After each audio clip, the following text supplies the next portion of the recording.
Good afternoon to all you wonderful avocado enthusiasts. Just want to do an update on this cool little Pinkerton tree, 5-year-old Pinkerton tree that I planted in this spot. It's starting to flower.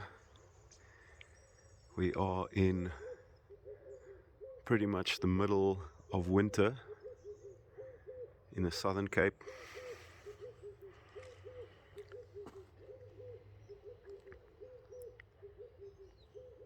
I'm really excited about this tree.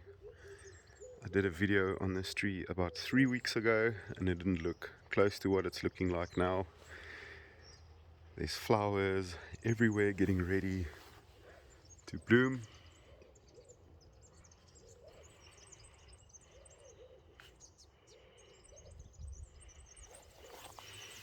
This tree has grown in this spot for 5 years.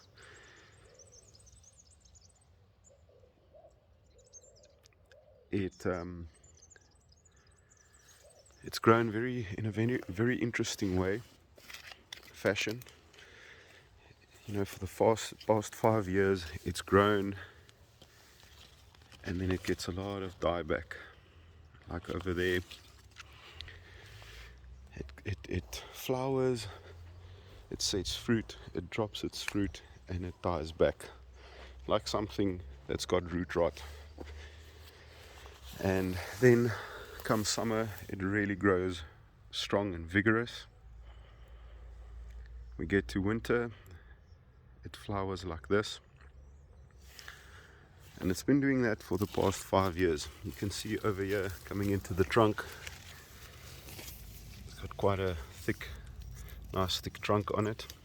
You can see there was dead branch over there, dead branch over there, and a dead branch in the back there.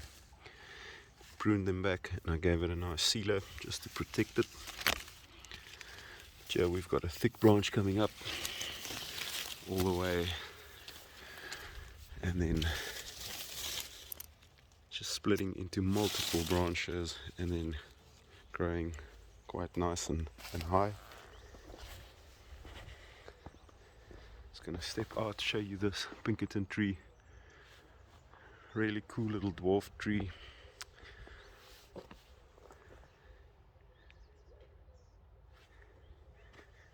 It's flowering and I'm really holding thumbs for it to set some fruit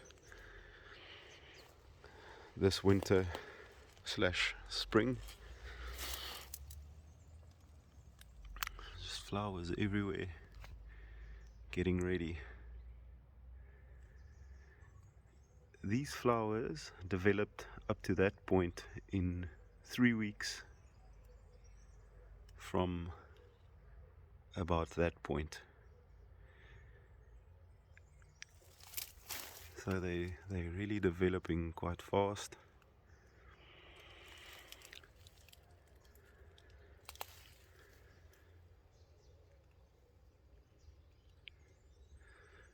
I've done some research and I see a lot of people really recommend the honey and water mixture, the spray onto the flowers. So I'm considering to try that.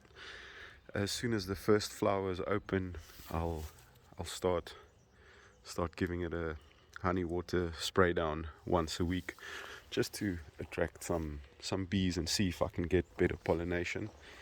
And I'm really hoping that the root systems repaired itself and established well, that it can sustain the heavy flowering that's about to happen on this tree and not die back on me again come springtime.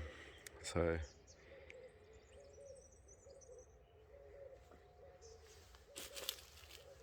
yeah, it's just an update on what my little Pinkerton's doing in the middle of winter in the Western Cape of South Africa. Just something interesting I noted and I want to share is there's new leaves that came out like this with these holes in, and they're all over the tree. And also this tree being 5 years old, and it's still, just a little bit higher than chest height. 187 meters long, so my chest height. You can see there's those holes in those leaves, and then that multiple branching off that one spot. We've got 1, 2, 3, 4, 5, 6. There's about 10 branches coming out of that one knot over there. And I did some reading up on that, on the holes in the leaves. I'm going to take you to my fuerte. I did a video on this fuerte and I didn't mention it, but there you can see holes in the fuerte. And these leaves, when it's sent out the flush, they came out like this. Now, more recent leaves do not have it. You can see they are all around the tree. You get them with these holes, and initially I thought it might be June bugs that were chowing away at it, but it is not the case. I read up, and it looks like I've got a boron shortage by the looks of things, because I got this. They say that's caused by too little boron, so I'll have to go and get a big bag of boron and just get the right amounts that I need to give these trees, and see if it makes any difference. I don't want to do too much to these trees at the moment. I don't want to risk losing fruits and flowers, because this is the first time now in 5 years that this tree is looking at its strongest. But over there, I'll give you a shot. And typically, the experts reckon that if avocado tree branches like that, 1, 2, 3, 4, 5, 6, 7, 8, 9, 10, we've got 11 little branches, varying in certain thicknesses. 11 branches coming out of that one spot over there, instead of growing up and branching out like a normal tree would. And initially I thought that was just a characteristic of the Pinkerton, because it's a dwarf style, but it seems like that is a cause of too little boron going together with these little birdshot holes in the leaves here. So other than that, the tree looks really healthy, and so somewhere this week I'll go to the co-op and get a bag of boron and see what happens.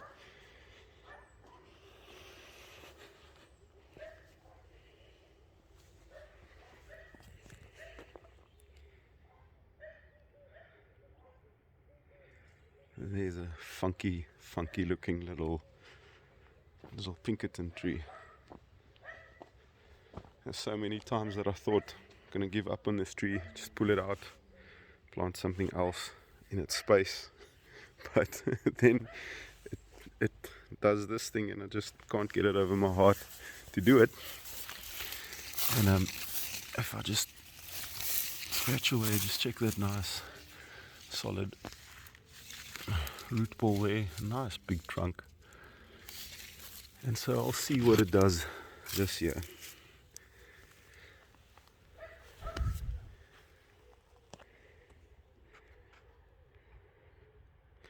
Take you to my other little Pinkerton quickly. The child of this one, this is the mother tree. This is a nursery bought tree, and I have taken some budwood off of it. So that's the other nice thing about having this and keeping it alive. Even if it doesn't do much for me, I've got budwood to use there to graft onto other little trees. Got a little seedling in the ground here. This is a fuerte seedling. Just stuck the seed in the soil there, and it seems to be doing okay. Doesn't get a lot of sun. Winter time, the sun runs there all the way alongside the north, and my plan is to just in springtime just graft something on here, maybe hass or Pinkerton, maybe lamb hass. If I'm lucky enough to get some gem budwood somewhere, that would be first prize. But yes, I'll graft this oakie there, and then there's the big fuerte tree. I'll graft this maybe with Pinkerton because it's quite close to the tree on the left here. There's about a 2-meter gap between the two, and then about a 1.5-meter gap between this one and this one, which is also a Pinkerton, and it's also starting to flower. Isn't that just the most beautiful little flower buds there? There we've got another cluster. Show you a view from the top.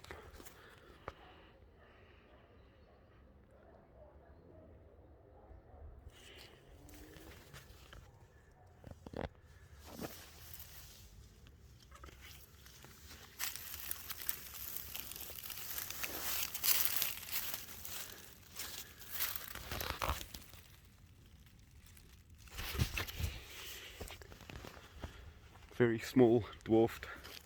It's been in the ground here for 3.5 years. Let's see what it does. Here I've got another seedling, wild seedling. It looked a lot different 2 weeks ago. It was full of leaves everywhere. You can see there's little leaf stems that's broken off. You can see this is all new growth. That damage over there was the berg wind, katabatic wind, hot, dry, heavy winds we had for 3 days. You can see it is flushing out again, coming back. I didn't have a screen on there to protect it, but now I'm busy putting up screens for all my trees over there, and this will also get a screen just to protect it because the heavier winds are on its way in July and August. So I'm getting ready for that, and my plan with this tree is to let it grow. I've got I have been pruning it to get some ramification on it. I've got 1, 2, 3, 4, 5 branches. I will probably at this height do another prune to get more growth, so I could maybe get 2, 4, 6, 8, 10 branches, and not too high, that I can do 10 grafts on them and develop the tree from there on forward. There I've got the sick Pinkerton. I did a phosphorus acid and a potassium phosphate drench on the roots here. I can already see that there's new growth coming out just above the graft union. This was a single patch graft. There's also a video about this, of this tree, on my channel there. It's looking okay. It looks like it wants to live, but it also looks like it wants to die. So I don't know.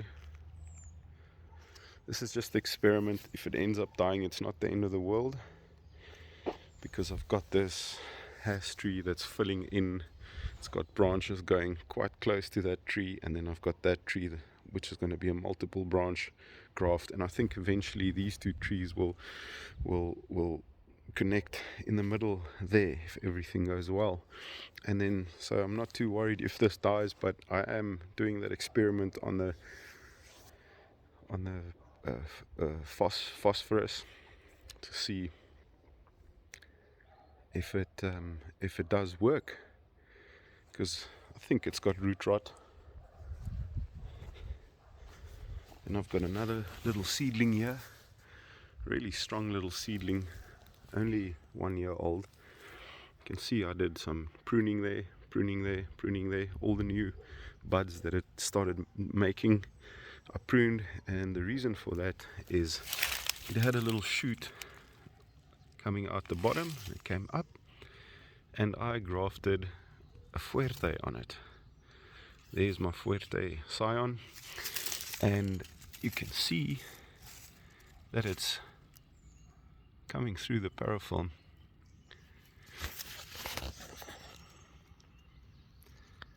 I'm having a hard time zooming, so apologies for that. But there's a bud breaking parafilm, so at someday in the near future, I'll have to make a commitment, prune these back, and I'd like to let that go because it's got a well developed root system, and there's a lot of energy that can go into that fuerte graft. Got a lot of space here, can have a nice fuerte tree growing in this space. Over here I've got another wild seedling that I planted here about a year and a half ago, and it's just gone berserk. It's really strong. You can see brown hardened off wood over there. I've pruned it in the center there, and it's split in two. Pruned it again, split in two, and then I will probably just go in right now and just nip that off like that. And I've got 1, 2, 3, 4 branches that I can graft on later. Ultimately, I'd let these 4 grow a bit more, prune them, let them ramify more, and have more branches to graft on. To the right here, I've got another seedling growing, and I'm letting these seedlings grow before I graft them. Just want them to really establish themselves and graft in the right time of year, not in winter. See, they are actively growing slowly because of it being winter, but there's new leaves coming out, beautiful. Same scenario over here, pruned it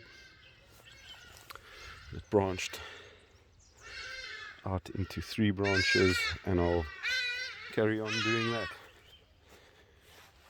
So I've got 1, 2, 3 trees that I'm developing, wanting to develop and graft.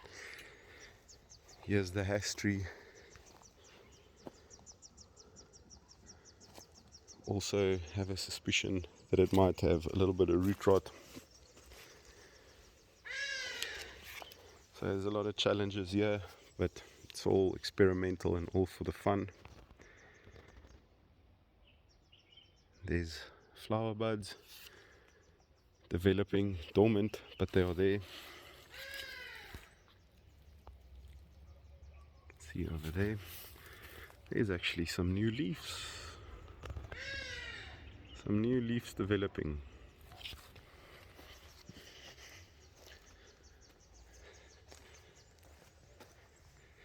So that's the hash. Hoping for it to fill in, come dense. I think this netting is going to help a lot.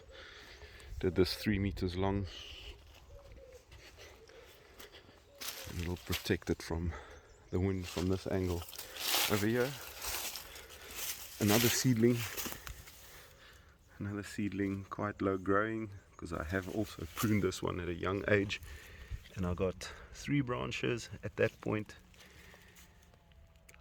I did a bud graft at the bottom there, quite late fall. The graft is alive. I'm not sure if the bud is. Didn't want to graft this tree, but it was wood from a friend's tree that had this tree for many years, and they loved the fruit on it, and they had to move far away from where the tree is, and they got some budwood, and they didn't have any trees to graft it on. So I said I'll try and see if we can get it going on some of these trees. So I'm hoping that something comes from this, and you can see it's got a quite nice thick stem. There's still 1/2 of the seed over there. Yes, this little tree growing here.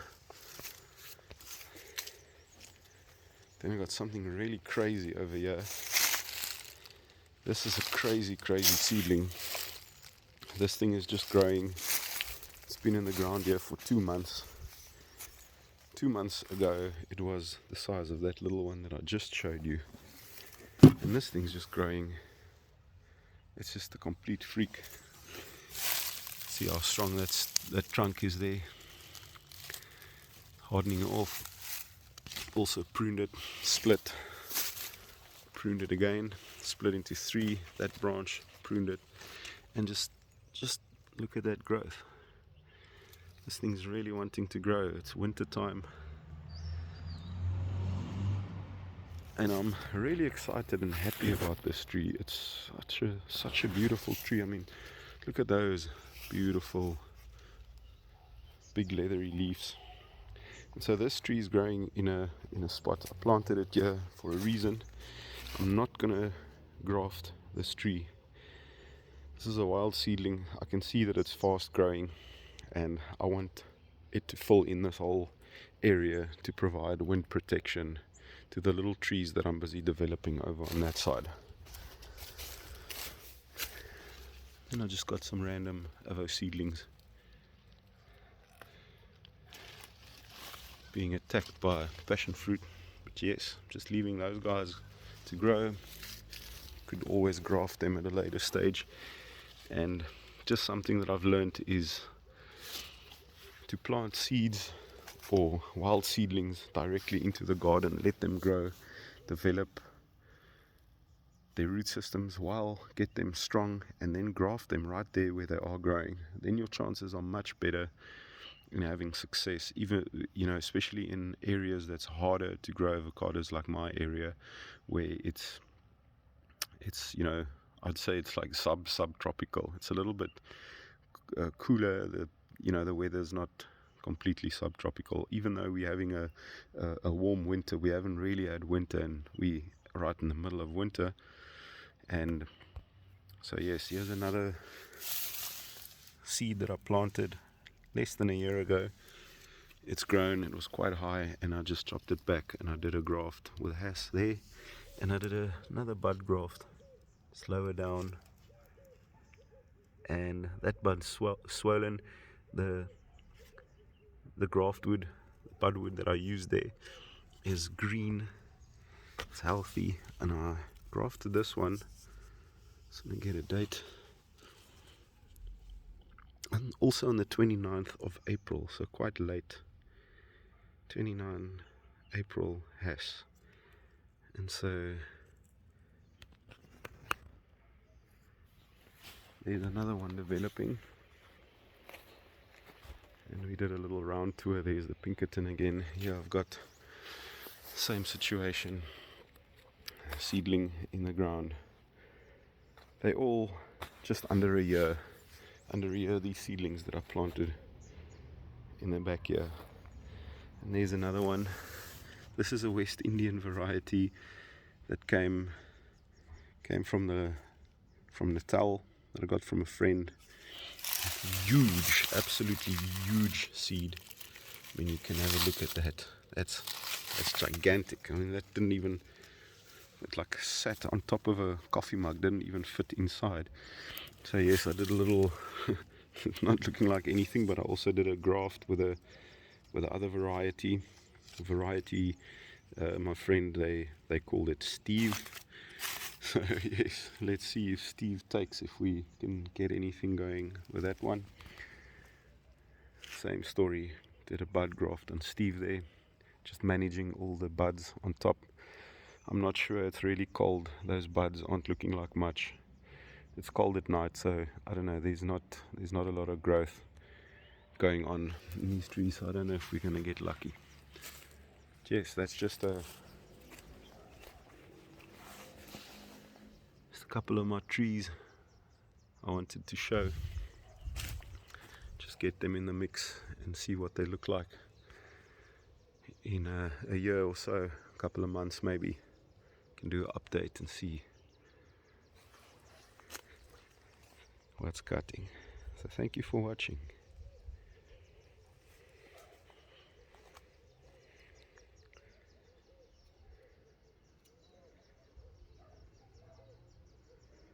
I think I'm gonna go and have a nice avocado toast now.